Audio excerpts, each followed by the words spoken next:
At the same time, it has a dark side. It is addictive. The content can be dark, can even be demonic. Well, my guest for the hour, Nathan Jones of Lamb Lion Ministries, says social media saturates today's culture. Adults, as well as youth of America and the world for that matter, have their eyes constantly on the various devices that bring them news, information, and most of all, entertainment. Devices turn people inward, fulfilling the Apostle Paul's perilous times characteristic, lovers of self. Nathan goes on to say they term photos taken of themselves selfies. The minions of the Antichrist spirit are enabled, he says, to use the devices that have so captured the minds and hearts, particularly of the youth, to benefit their nefarious work in the high places they occupy. They can bend and shape opinion in concert with the leftist mainstream media. Thus we have a nation divided, but more importantly, a people,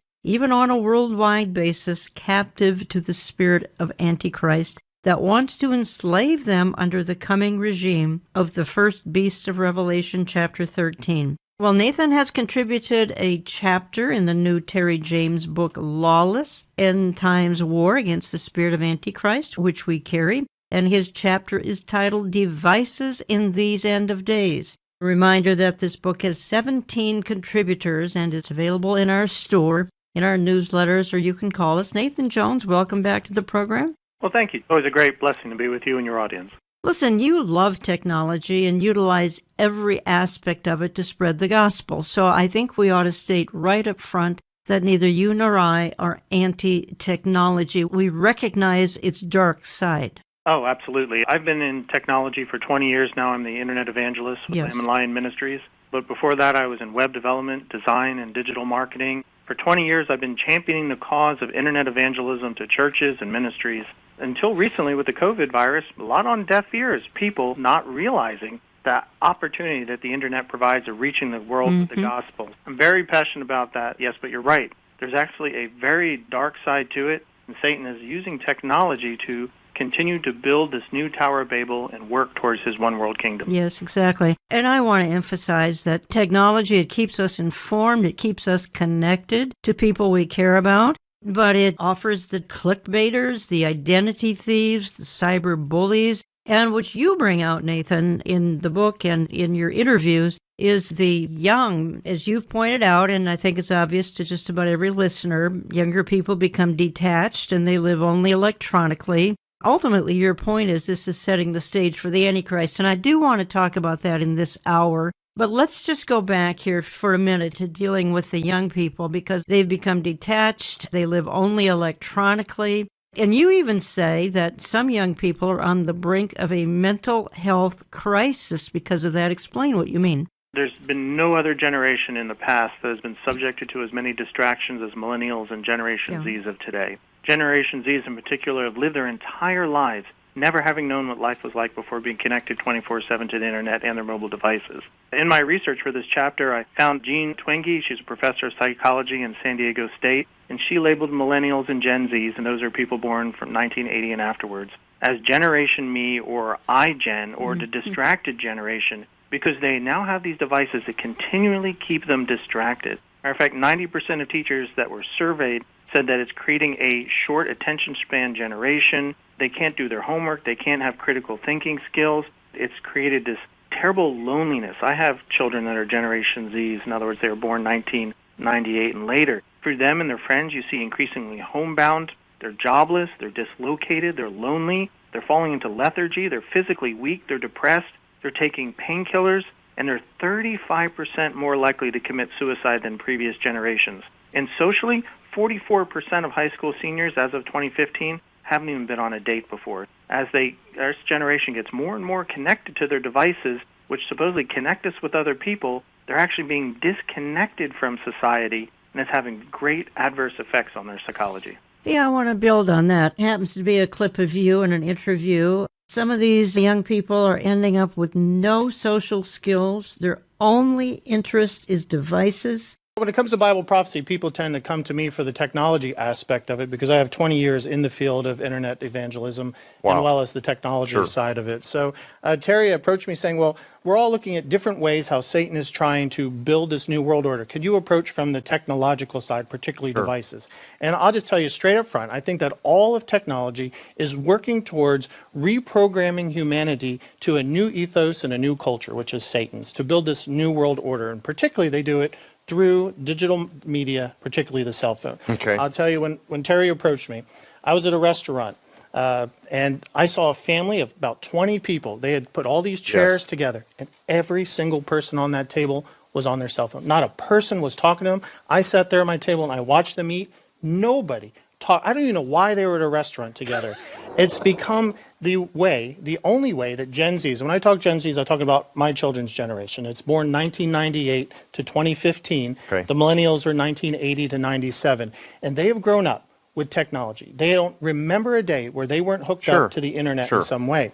So, as I began researching for this, you found out that Gen Z, my children's generation, spends 6.5 hours a day connected. They prefer to connect to people over social media rather than in person. So they are now isolated onto their devices. The end result is that we now have a generation that's the suicide rate has gone up 35% amongst our children. Devastating. They're isolated, they're lonely. 44% of seniors in high school now haven't even gone on a date. They don't know how to do it. I've watched my own children struggle socially with people because they'd rather talk to people over their devices.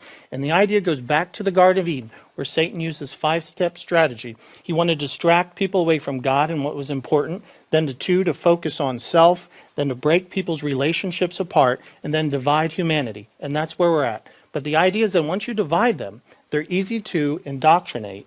And then you build this new world order, this new culture, and this new ethos, Right. which is secular humanism and it's postmodernism. And that's what's controlling the new generation today. Nathan, that was a very interesting clip that I just played of you. In your chapter, you look very carefully at the smartphone. Just about every listener right now has a smartphone. And you call it a mind-altering device, and I would agree with you, but every listener who has a smartphone, they're not looking at it as some kind of a mind-altering device. It's a convenience to them. That's all. They're out running around. They got to call somebody, and it's a tremendous convenience over the old landline phone, which, by the way, some of us still have. Why are you calling it a mind-altering device? Satan always has had this strategy, and as I explained in that clip there, it's a 5-part strategy.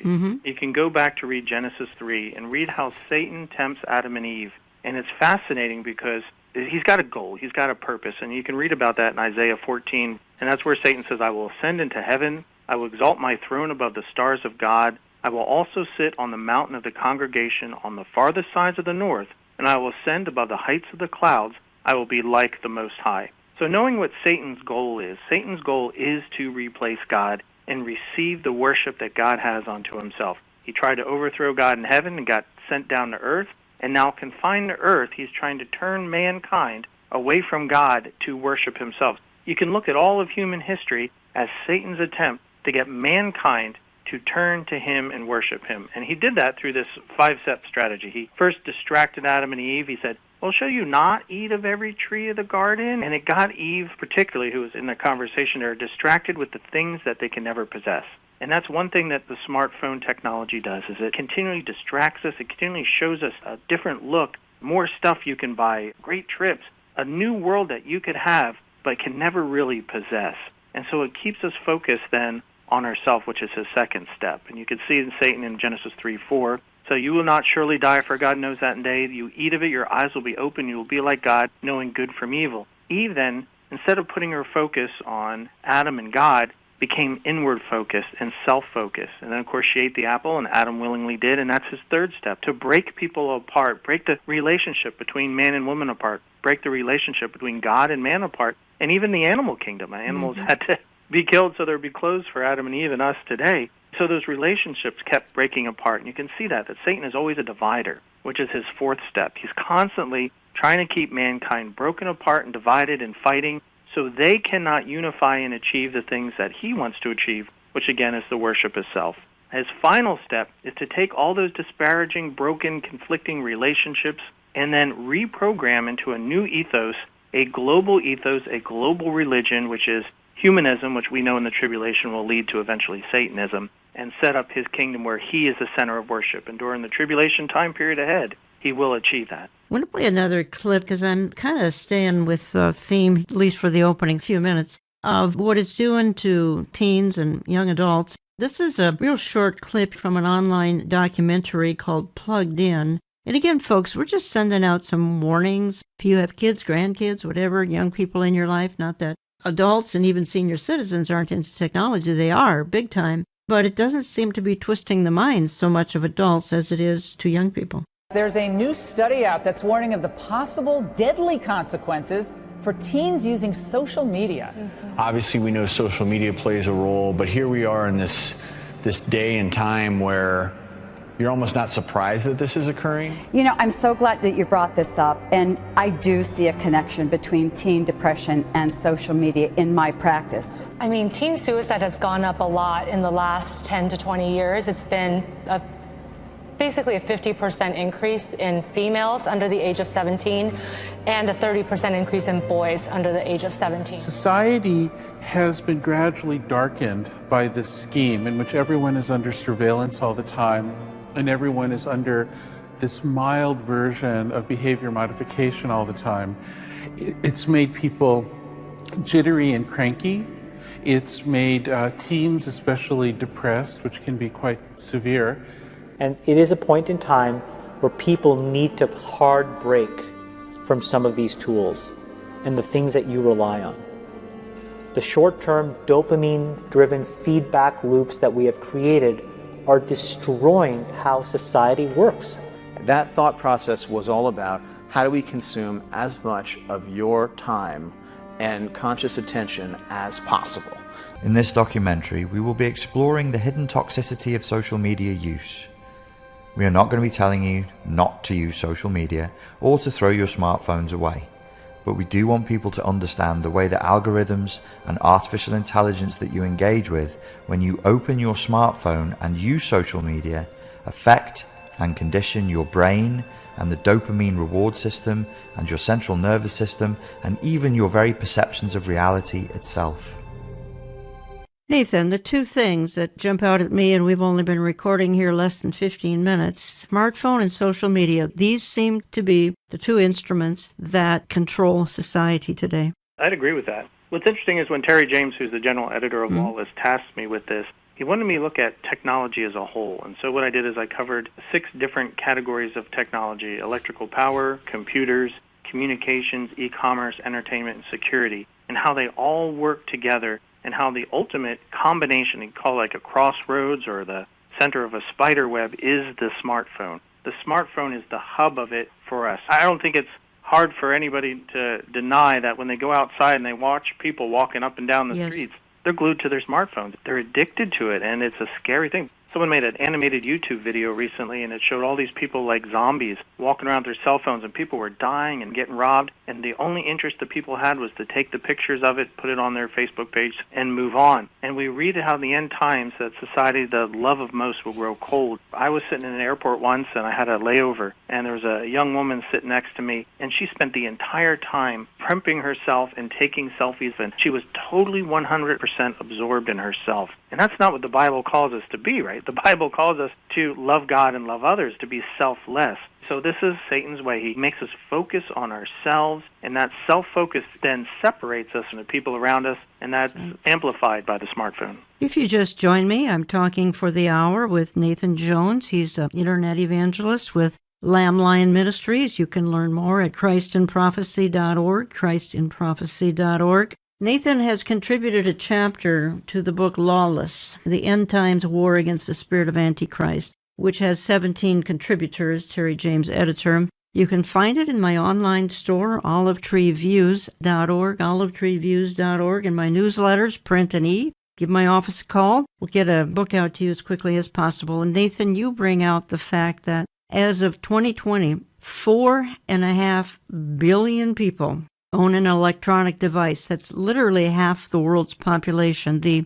average internet user spends 6.5 hours online daily. The smartphone user, almost 4 hours daily. And as you say, this is today's Tower of Babel. Why don't you explain what you mean by that? Well, the Tower of Babel was mankind's attempt to disobey God. God had ordered humanity after the flood to go out and be fruitful and settle the world. And mankind said, no, we're going to build a city, we're going to build this tower, and we're going to declare that we're our own God. Mankind and Satan aren't too different. We have the same lusts, ambitions, and greed and self-focus.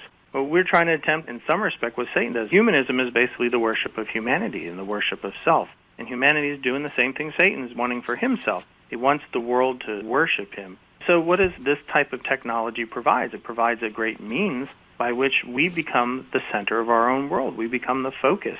You can go to a grocery store and see the children trailing the mother, and she's on her cell phone. It's like they don't even exist. Or in restaurants. That's right. Every family member is on their own phone. The whole world revolves around you when you get into your own little world and your own little bubble on the smartphone. Like you said earlier, Jan, I'm not against technology at all. As a matter of fact, I love it. I utilize it to share the gospel. But this dark side of it, Satan has a purpose for it. I mean, we've already identified Satan's goal, which is the usurping of God's rule over the entire earth and the theft of mankind's worship that is meant for God alone. And we learned that Satan's five-part strategy entails ending with a new world order controlled by a global government and forced religion. And the means by which our enemy will implement this new world order, that the one he's so long desired, to building this proverbial Tower of Babel, is by creating a new religion, something that connects people. And what connects the world is through these various technologies, and I covered 6 categories in the book. It creates this new pop culture, a shared identity that transcends borders, it transcends culture, and it also gives them a new religion, which is humanism, the worship of self.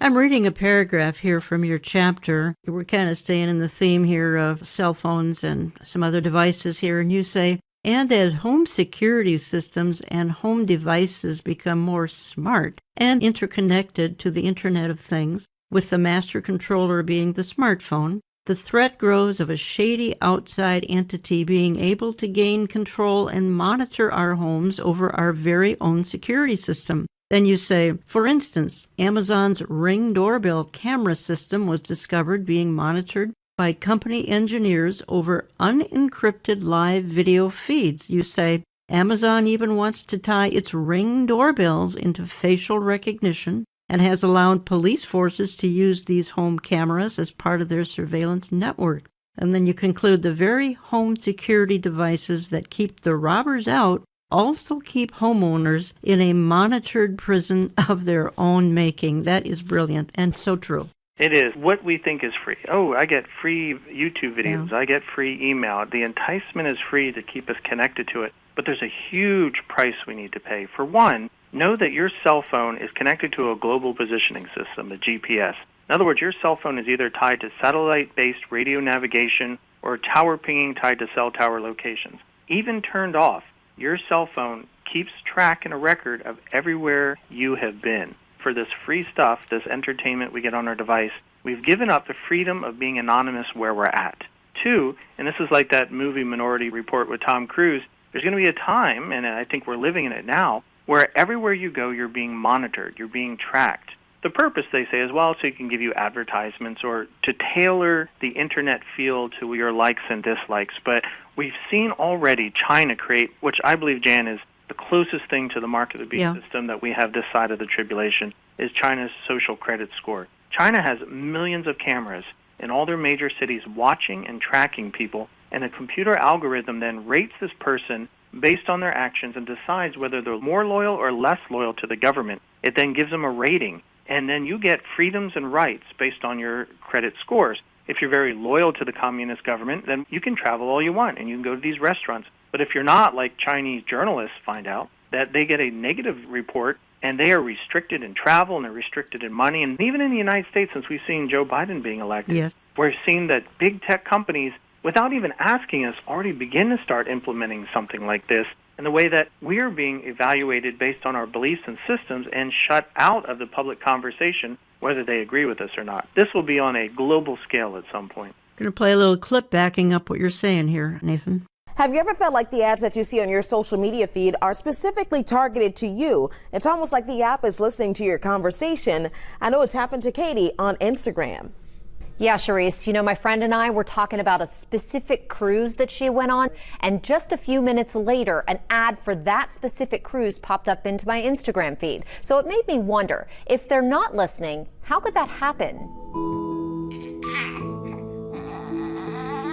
Harton is my wife's grandmother's maiden name. WWL-TV photojournalist Adam Kopis and his wife named their new baby Harton. Like most new parents, they post pictures of her precious little face on social media. But Adam saw something strange online. Well, my wife just showed me the phone, which was her Facebook feed, and she told me the story of how she calls Harton Hart. And so she's always, "Hey Hart, how are you? We love you, Hart." And then she started getting some ads on Facebook for the band Heart. You're not a Heart fan? I honestly couldn't even tell you what they sang. It seems like everyone has a similar anecdote that leads many to believe the apps are listening in on their conversations. Even members of Congress questioned Facebook CEO Mark Zuckerberg about it. You're talking about this conspiracy theory that gets passed around that we listen to what's going on your microphone and use that for ads. Right. We don't do that. I wanted to test it out, so we started with Instagram. With my Instagram app open on my phone, Charisse and I started talking about all kinds of stuff. Tell me about your trip. Where'd you go? I think we did brunch at my Airbnb that I rented, and it was actually a gorgeous Airbnb. I have not searched Airbnb on my phone. I don't have the app, and it only took 20 minutes into our conversation for this to happen. There's an ad for Airbnb. Nathan, I've actually covered this topic on air a few times. Billy Crone, Eric Barger have talked about this tracking. I think the average listener, if they didn't hear those programs, they have no idea what a victim they are when it comes to tracking. Oh, you're not kidding. I mean, the security technology we have today is really Orwellian. Yeah. There's a constant monitoring via cameras and microphones, smart assistants. I got a friend of mine who got Google Home, and Google Home is always there, ready, listening, waiting for a command. Hey, Google, do this or do that. Google even manages your finances. It controls your thermostat. As a matter of fact, in 2014, Amazon unveiled the Echo speaker, which features Alexa. You know, it's its voice-activated virtual assistant. They had hired armies of low-paid Amazon employees to listen in and transcribe people's conversations and gleaning very personal information from that. In my research for this book, I found many different examples of companies who, on the surface, like that Zuckerberg clip, said, no, we're not doing it. Oh, yes, they are. They are very much listening to you because that's what the thing does. It's meant to listen to your voice command, but it's not just stop listening as soon as you stop giving the command. It's picking up information ideas, now primarily to sell you products. Yes. That's its purpose. Yes. That'd be fine if the data disappeared afterwards, but it doesn't. That's right. Huge data centers have been built all over to store the history of all your data, and it's being used against people. That TV show, The Flash, one of those superhero TV shows, they fired one of their actors recently for a tweet he said when he was 12 years old. Talking to Nathan Jones for the hour. You can reach him at christandprophecy.org. He's a part of Dave Reagan's Lamb Lion Ministries as an internet evangelist. Yep, you heard that right. In the 21st century, we need internet evangelists because there's a bright side to technology, and that is it gets the gospel around the world in a heartbeat. That is what Nathan does on a full-time job. But here's where I kind of want to go yet. Cashless is coming, a cashless society. You say, Nathan, you say that all of this, and we've kind of already made some implications here, that all of this is setting the stage for the Antichrist, and we need to explain just how. And again, just because somebody is using technology, smartphone, on social media, and clearly social media has revolutionized the world for good and for bad. It's certainly keeping people connected, and that's usually a good thing. But how in the world are all of these things setting the stage for the Antichrist? What about e-marketing? What about places like Amazon? Do you know that the top 100 online marketplace outfits in 2019 sold, now get this, a total of $203 trillion in product? That's online. You wonder why brick and mortar stores are fading. They're a 20th century phenomenon, certainly not 21st century, because all of what we're talking about came along here in the last 15 to 20 years and bumped everything else, the shopping mall and more, into ancient history. We need to talk about some of these things. What I'm really interested in is how all of this would play into Bible prophecy, and we'll talk more about that in just a minute. So don't go away. We're coming right back. When Elias Brotberger goes to work, he doesn't need ID, and he doesn't need money. In fact, much of what he needs to get through the day is hidden right there, just below the surface, in his hand. People who work here can be chipped to gain entry to the building and various services. I've just been chipped myself. The microchip that serves as his keys, his ID, and his wallet. There's like a long grain of rice. This is fiberglass, so it's very, very tough material. To be honest, you'd be more likely to break several bones in your hand than break this chip. In Sweden, the microchips are already here. The microchip implants use the same technology that's in contactless credit cards, which have made cash pretty much obsolete in Sweden. Welcome back. Quite frankly, cash is going to be obsolete everywhere within a year or two. I maintain everything will go digital. If you can't do commerce electronically, or certainly you're going to have a credit card, you're probably not going to be able to do commerce. So it's just kind of the new 21st century. My guest, Nathan Jones, says tech companies control the future of the human race. And that's what we are talking about for the hour, because he's written a chapter in the book Lawless End Times War Against the Spirit of Antichrist, which we carry in our online store, and olivetreeviews.org, views as in viewpoint. And his chapter is about technology and how it's being used, well, for good and for evil. Both of us are pro-technology, but we do recognize that it has, I guess you could call it, a dark side. Now, you may be asking, how about Olive Tree? What kind of technology are you folks into? We remain on Facebook and Twitter for now, but maybe not forever because of their marginalization of Christians and conservatives. We're also on Instagram, on Gab, on YouTube, and Rumble. And, of course, we were on Parler, but for now they are blocked, though I think they'll be back here someday. Nathan, this is not covered in your chapter, but give me your thoughts on the effort of big tech to silence conservatives and Christians, and now with a new administration that's not friendly to conservatives and Christians. Where do you think the big tech silencing of us is going? Well, we know exactly where it's going. It's going to become like the country of China. Mm-hmm. The whole world is going in that direction, where you have a one-party government that controls all thought, all discussion, and it bans whatever it doesn't like, and it persecutes those it finds inconvenient, like the Christians and the Muslims in the country. That is exactly what the Antichrist kingdom is supposed to be like as well, a one-party, one-world ruler who controls all the conversation, and it's got to be about him in the end. It's interesting to see that Xi Jinping and some of these others, like Vladimir Putin and all, who as soon as they are elected to a position,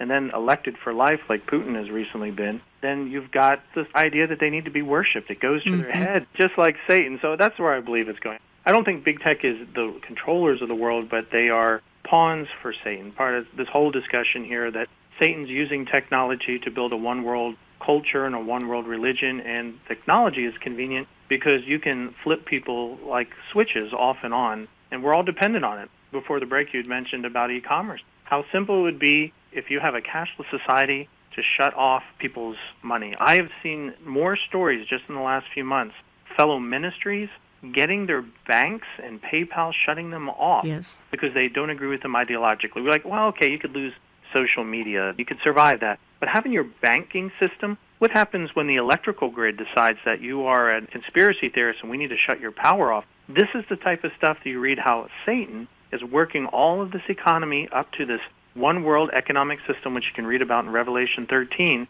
where you cannot buy or sell unless you take his mark, his identity, his loyalty. That's the end goal of what we're seeing today. Because you say this is setting the stage for the Antichrist, and I think you just summed it up there in a paragraph, unless you want to embellish that at all. My goodness, the cashless society, the surveillance society, surveillance alone is just staggering, and people have no idea. You know, you can turn your cell phone off. You can do all sorts of things thinking that you're shutting it down, and it's still tracking you, and we dealt with that in the first half of the program. People have no idea some of the dark things that some of this technology can do. Oh, absolutely. In the 6 categories of technology that I covered that then intersect into the smartphone, I began with electrical power. And do you realize, Jan, that we haven't really had electrical power in less than 200 years? In 1831, Michael Faraday, he created the electric dynamo. In 1800, Alessandro Volta made the voltaic pile. And eventually, we started being able not just to have networks of power, but portable power, battery power. President Biden said he wants to turn the entire federal fleet of vehicles to electric power. Well, How do you shut off people's ability to travel if you want? You give them electric cars and they're self-driving. I mean, for all these freedoms and conveniences, there's a huge price to be paid. I then went into the second category about computers, and really since the 1940s. Before that, the abacus was the only computer the world knew. Now, as of 2020, last year, the average person's owned 6.58 computer devices, adding up to nearly 50 billion devices operating worldwide. I was at a conference last year in Las Vegas, and the whole discussion was, where is artificial intelligence going? Billy Crone does an excellent series on that. We've talked about it in depth, and he's been on Christ and Prophecy about it. He was telling us about how these systems, now, not that they'll gain sentience, but the idea is that they control everything from behind the scenes till we reach this point called the singularity, the moment when civilization changes so much that its rules and technologies are incomprehensible to previous generations. It's called a point of no return in history. And then we've got communication tech. We've only had the Internet, really, since the 1960s, and the people using the Internet since 1991. Now we have 4.54 billion of the 7.77 billion people in the world are connected, and of those, 4.18 billion of them utilize mobile devices. When you said, Jan, earlier that we're building a Tower of Babel, we are. And the next phase of the Internet is called the Internet of Things. Every single device you own will be connected to the Internet. Your refrigerator will tell you when you're out of yogurt. Your car will call your cell phone and let you know a tire's low. Everything that you own will be connected to the Internet and give you conveniences, but at the same time also watch you like a bird in a cage. Yeah, the voting machine may be tied to the Internet as well, which does not bode well for future elections. Going back to e-commerce here just a moment, because let's face it, the richest man in the world, Jeff Bezos, because of his e-commerce brilliance. Again, malls are closing around the world. I gave the figure of $203 trillion sold in 2019 in online marketing. Probably the biggest change in my lifetime is to see shopping malls close. I never thought I'd see the day. I love to watch the YouTube channel called Retail Archaeology. And it's this gentleman who goes into malls that are abandoned, and it's like ghost towns. When I was growing up in the 80s, that was the thing to go. You went to the mall. In the heyday, there was about 3,000 malls. Now there's 1,200, and then once COVID hit, they're talking about maybe 800 malls closing. Obviously, demographic shift, the malls get dirty and old, but for the most part, it's a move to online shopping. Matter of fact, the Internet really in the 90s didn't take off until they were able to make online shopping and e-commerce a reality, to protect it with secure socket layer. And what it's created is a seismic shift in commerce that has transformed the world in the last few years. For instance, Jen, you're very familiar with electronic funds, these new currencies called bitcoins or cryptocurrencies, this idea that we need to get away from the dollar and move to electronics. I do carry cash in my wallet, but I use a credit card for every transaction imaginable. We've been using all this money, and yet at the same time, we're hearing these same companies who we thought were apolitical, like banks and PayPal and others, turn around and decide, well, we don't like what you're saying, we're going to cut you off. American Family Association just recently got cut off from their banks. I've known a few ministers get cut off by PayPal. If you move to a totally cashless society, it is moving in that direction. Matter of fact, in 2023, Sweden is going to try to run it all cashless. Maybe this COVID epidemic will speed that along. I know we had coin shortages this year. The whole world now thinks money is dirty and shouldn't be handed around. I think we're seeing a huge push to get to a cashless society and away from a paper money society. And when all your money is virtual, then all it takes is a bank or a government to decide, I don't agree with you, you have no access to your money anymore. You're listening to Understanding the Times Radio. I have online from Texas Nathan Jones. He is, interestingly enough, the Internet evangelist with Lamb Lion Ministry. You can learn more at ChristandProphecy.org. ChristandProphecy.org, Dave Reagan's wonderful ministry. They're out of Dallas, Texas. We're talking about technology because Nathan has contributed a chapter in Lawless, End Times War Against the Spirit of Antichrist. I have a chapter in here as well. Terry James is general editor. There are 17 contributors to the book. You can find it in my store at olivetreeviews.org. Other contributors, Wilfred Hahn, Damon Duck, Nathan, Ryan Peterson, Todd Strandberg, Jonathan Brentner, Pete Garcia, Mike Gendron, Tom Hughes, Jim Fletcher, Dave Reagan, and others have contributed to this outstanding resource on documenting the tide of our times, Lawless End Times War Against the Spirit of Antichrist. We're playing off of Nathan Jones' chapter on technology. And Nathan, I don't quite want to let the hour get away without continuing for just another minute or two on social media, because there are 3.8 billion users of social media, which that is staggering.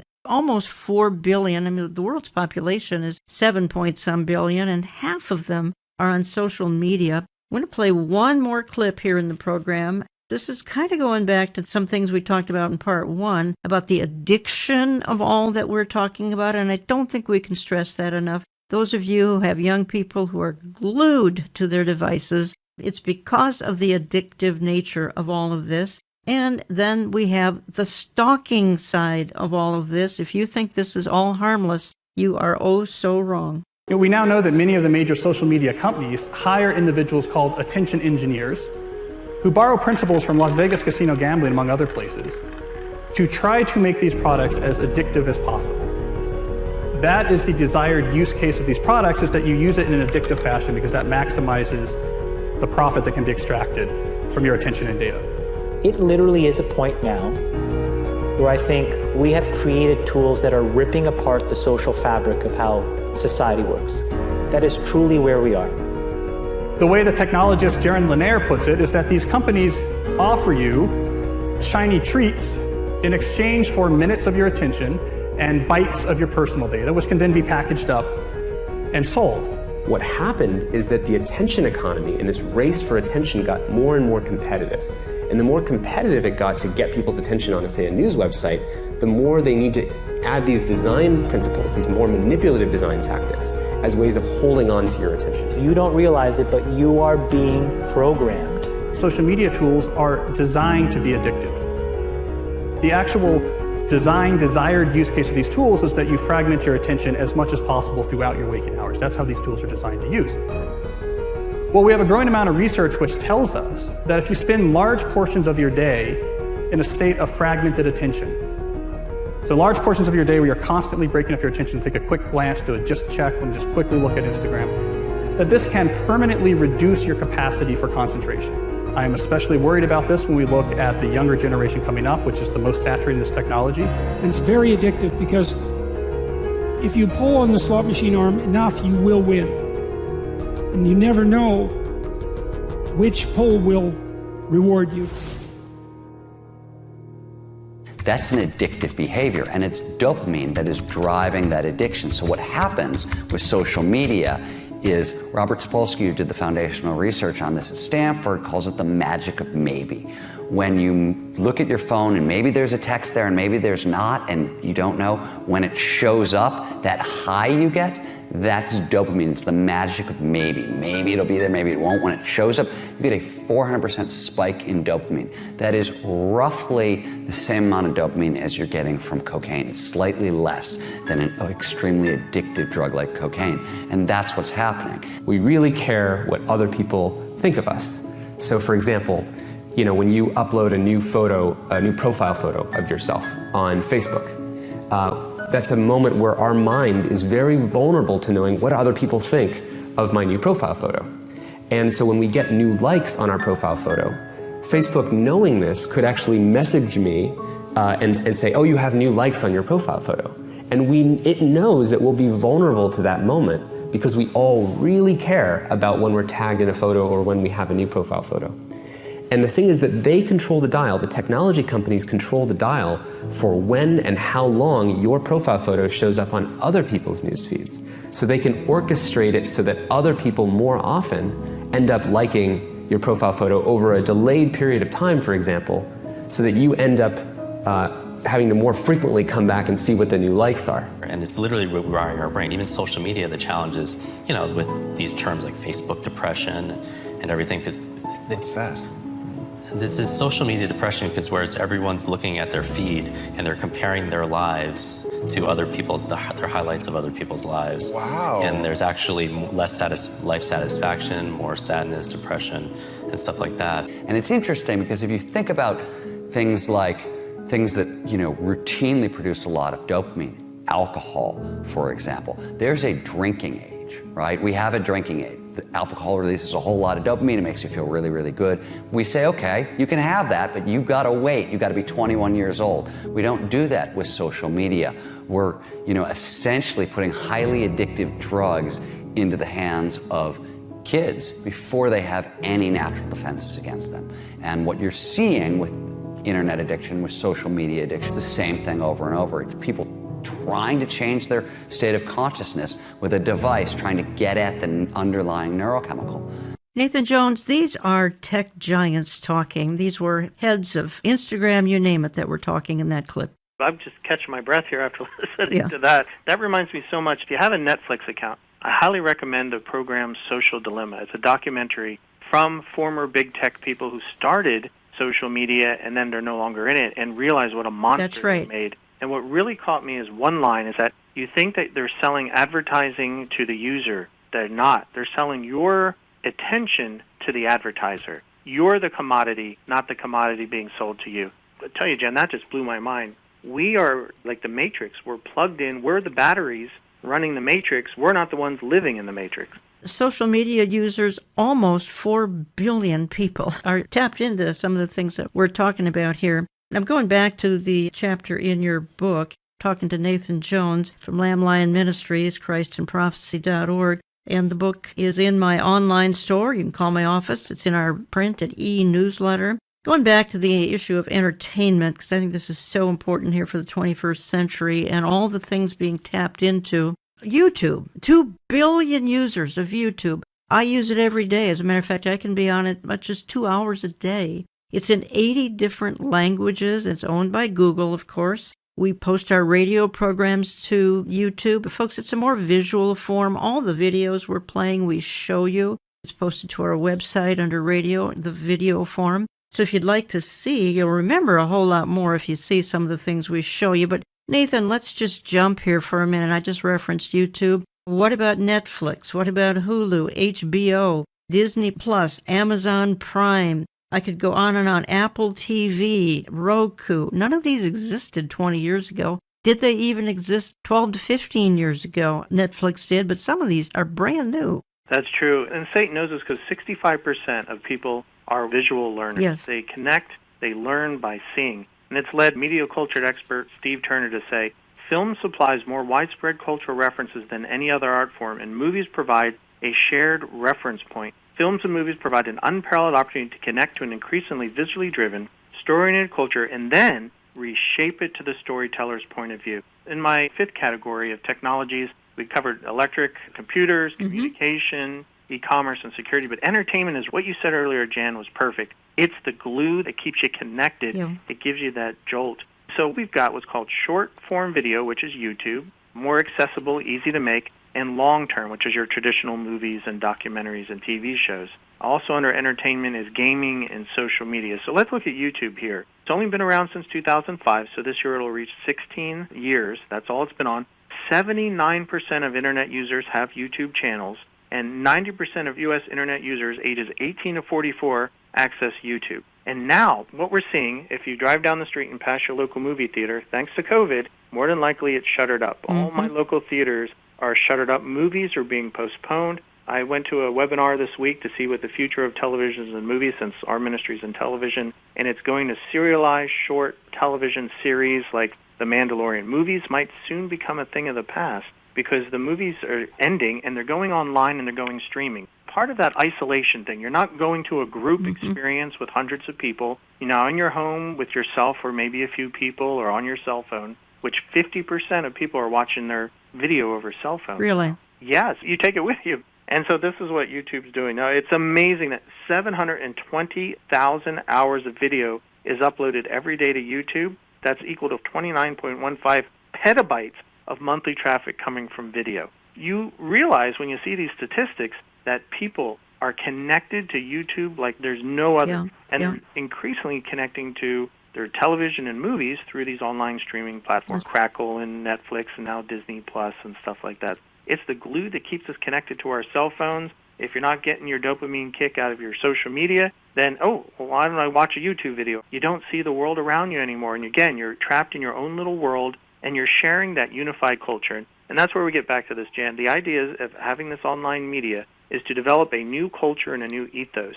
And that new culture and new ethos is pop culture and humanism. And that's exactly what YouTube is, basically the pulpit of that religion. Let's spend just a minute. I played the clip from Sweden, and you did reference it, and that is Sweden's heading, like you said, by 2023, possibly sooner, to cashless society. Frankly, I think America could be cashless easily by 2023. That's a whole new way of living. You're going to have to order digitally, online, PayPal, all the various ways. You're going to have to be ordering product. Again, we get back to brick and mortar going away, but cashless. I know the Bible talks about it. Revelation 13 talks about it. We know it's in the future. It just seems like it's coming like a freight train at us. And of course, I think what we're saying here in this hour, Nathan, and you stated bluntly in the chapter you've written, all of this is setting the stage for the Antichrist, for the one world system, for the one world religion, for a cashless society. We know the rapture of the church could be today. We don't know the day or the hour, but we know we're in the season. Give me your thoughts on this freight train coming at us, roaring this cashless society. What we're looking at is a transition of our society away from its historical, modernist, logic-based thinking to a postmodernist, relativistic, feeling-based, post-Christian era. Matter of fact, evangelism expert Rick Richardson describes the characteristics of this brave new postmodern culture as this is this new culture that we're coming here, that people are their own gods, that they engage in identity politics, they're rampantly distrustful of authority, they hold a general belief that love rules, they have an overt fear of the patriarchy, they readily discard whatever came before, and they tend to view Christians as self-serving. This is Satan's new ethos, carefully indoctrinating the masses worldwide by an ever-present, ever-watching smartphones, and thus we're creating the new global culture. If you want to sum it up, it's a pro-humanist, anti-Christian, having a form of godliness but denying its power, end-of-day culture, just as Paul warned Timothy in 2 Timothy 3. Jan, I don't think it's a matter of, is this coming down the line? It's now.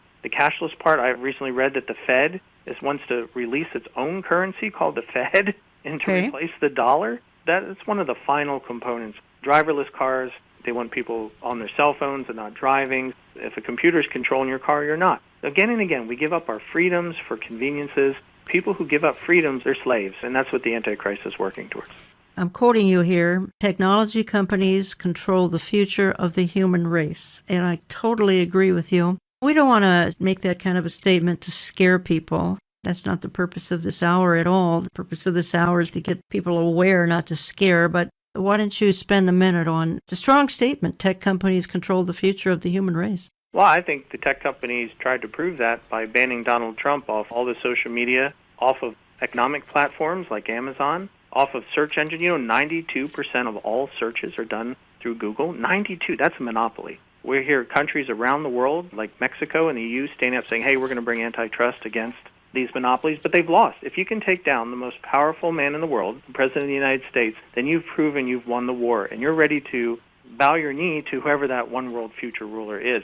I don't think that Jeff Bezos is going to be the Antichrist. Don't get me wrong there. It's clearly a political figure, but it's a tool to help support that. Let me back up to what you said. We have been making us aware of the negative side, but the positive side, and this is why I've been teaching and preaching internet evangelism for 20 years, is because it's a wonderful site. No time in human history has God given us the ability to share the gospel worldwide. Sure, we're starting to erode the freedoms and ability to share it, but God wants us to share the gospel. I minister to people around the world all day long without ever leaving Dallas.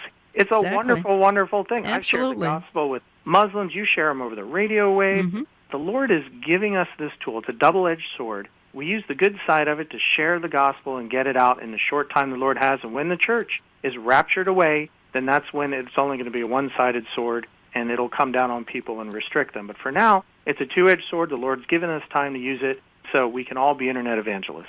Very well stated, Nathan, and I think that's the upside of this hour. We've talked about some grim statistics here and all, and we've talked about the addiction to all of this. We've talked about the tracking. Some of that's very, very negative. I've given statistics. Billions of people are tapped into technology. Billions, folks. That's billions with a B. It's half the world is tied into the things that we're talking about. You wonder, Nathan, just who isn't tied into technology. I can't imagine. You've got some fairly remote jungle dwellers, and they've got a cell phone, for Pete's sake. Oh, yes. I was just reading today how Elon Musk is putting up more SpaceX satellites to give internet access to people on the polar caps.